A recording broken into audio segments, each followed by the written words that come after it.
So the 2nd Wisconsin mustered into service in the summer of 1861. When President Lincoln called for 75,000 volunteers, they originally were going to muster in for a 3-month regiment, but that was quickly changed to be a 3-year regiment. The regiment was rushed down to Washington, D.C. to help form the newly forming Army of Northeast Virginia under Irvin McDowell. And the uniform that you're seeing here is how they looked when they marched into their first combat at Bull Run on July the 21st, 1861.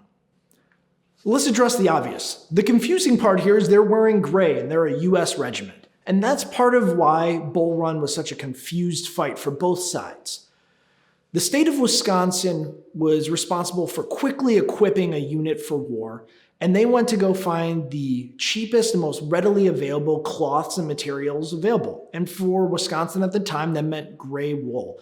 And gray in the U.S. is very much associated with military service. It's the color of the West Point cadets. It's often the color of militia units in the United States. Here you see that they are wearing a 9-button frock coat made of a very similar style and construction to that we're used to in the Civil War, but with black trim.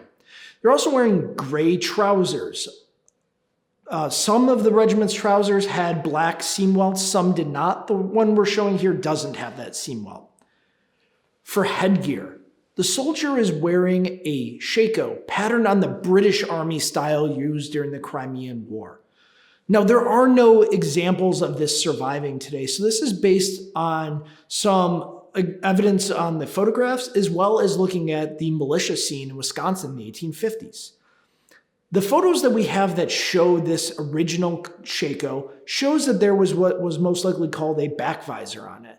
Well, the style of hat that was in vogue in the 1850s that had that was the British Army style that was worn in the mid-1850s. Additionally, we know that the Wisconsin militia heavily favored British styles of dress, and that helps give further credence to why this was most likely patterned on the British style shako, which is why we had it reproduced here. As you can see, it also has a black tape on it and a chevron pattern on the front. Additionally, the soldiers are carrying a Model 1816 converted to percussion. So this would have originally been a .69 caliber flintlock musket produced between 1818 and 1840 at either Springfield Arsenal, Harper's Ferry, or by a private contractor. Now in the 1840s and 50s, a great many of these arms were converted to use in percussion. And these were the original weapons that the 2nd Wisconsin carried into combat.